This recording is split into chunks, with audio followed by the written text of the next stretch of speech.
You are not a police officer. You need to understand that first. You have no powers of arrest that a regular civilian doesn't already have. You cannot detain someone for longer than it takes for actual police to arrive. You cannot search anyone without consent. You wear a uniform that looks official enough that most people assume you can do things you legally cannot. That assumption is the entire job. You are 23 years old. You failed your A-levels.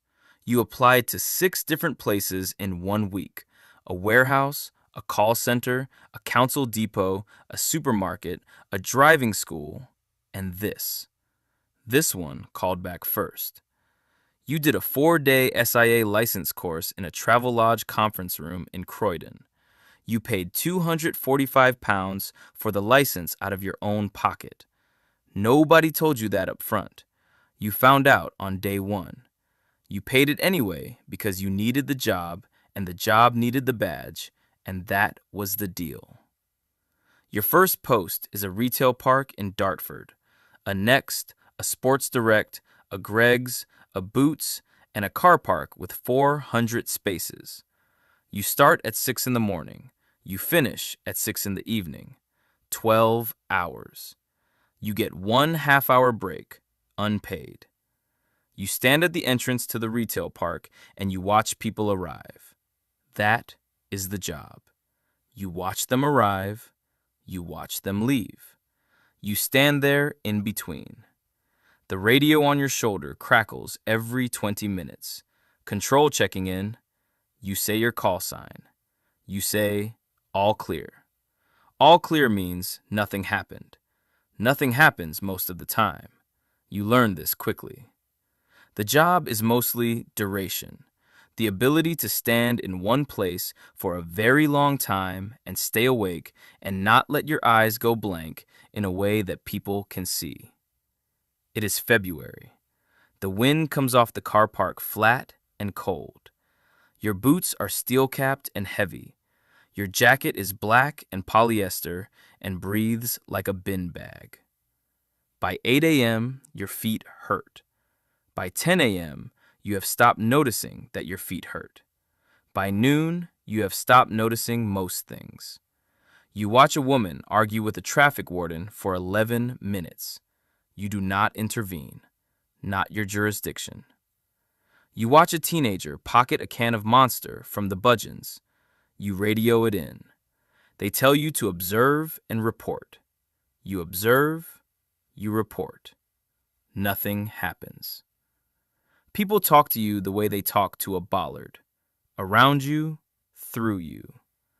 A man asks you where the toilets are, and when you tell him, he walks away before you finish the sentence.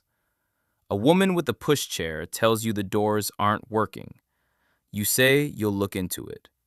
You radio control. Control says it's not your responsibility.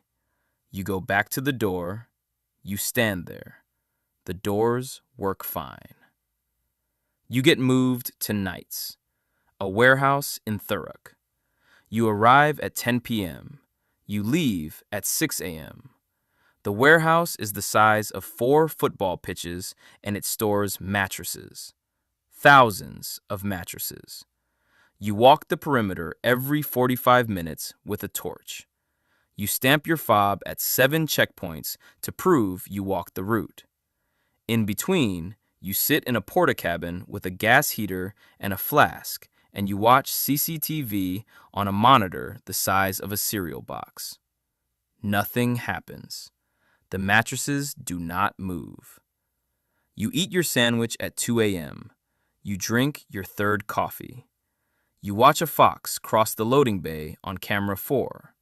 You write it in the log. 02.17. Fox on loading bay, camera 4. No incident. You put the pen down. You stare at the screen. You drink your coffee. This is the job now. Not threat, not action, just time. Just the slow movement of hours in a building where nothing happens and you are there to make sure it keeps happening that way. You get a new post. A hospital in South London. NHS contract. This one is different. The wards are understaffed and the A&E fills up every Friday night, and sometimes they call you in to help manage the waiting room. A man is drunk and shouting. You talk him down. It takes 22 minutes. You sit with him until he stops shaking. You don't know why he's there. You don't ask. When the nurse comes out, she thanks you with the kind of tiredness that has forgotten how to be surprised by anything. You sit back down by the entrance. Someone else comes through the door. You check them in. You are good at this. The talking? Better than you expected to be. You learn to read a room in the time it takes to cross it. You learn the difference between a man who is angry and a man who is frightened and presenting as angry. You learn that most people who cause a scene are not dangerous. They are just at the end of something. You learn to be calm in the specific way that calm is contagious, to lower your voice when theirs goes up, to take up less space in the room. You didn't learn this in the 4-day Travelodge course. You learned it here, on the floor, in real time, for £11.80 an hour. By year 2, you stop noticing the shift length. That is when you should start worrying. Your mom asks how the job is going. You say, "Fine." She says, "Are they paying you properly?" You say, "Yeah, it's all right." You don't tell her that all right means £1,400 a month after tax, that your rent is £950, that you eat pasta 4 nights a week, not because you like pasta, but because the maths only works if you do.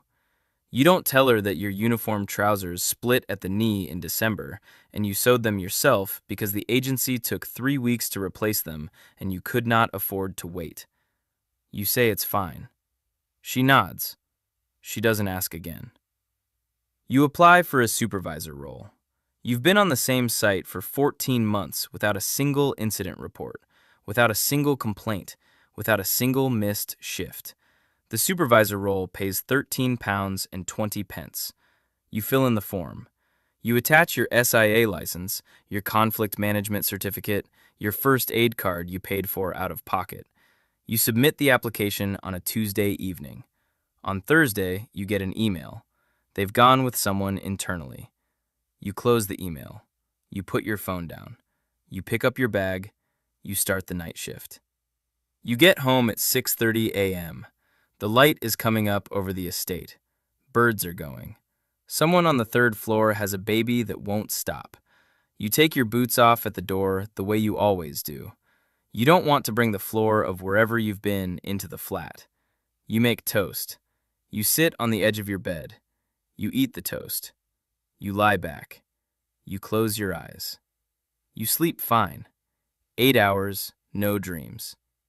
You've been doing this job for 2 years and 4 months, and you sleep fine every night, and you do not know if that is a good thing or not. You think about the man in the A&E waiting room, the one who is shaking. You talked him down. You sat with him until he was steady. Nobody logged that. Nobody put it in a report. It didn't go anywhere. It was just a thing that happened on a Thursday night between 11 p.m. and midnight in a waiting room that smelled of disinfectant and old coffee. You did it for £11.80 an hour. Less, technically, since the break was unpaid.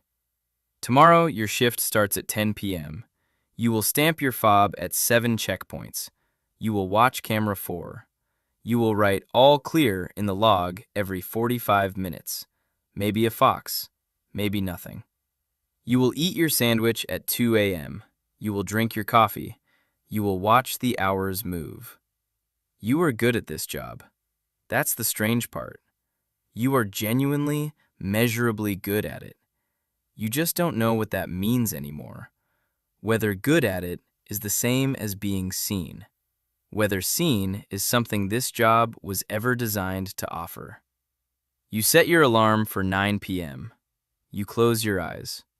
You sleep fine. That's the thing about duration.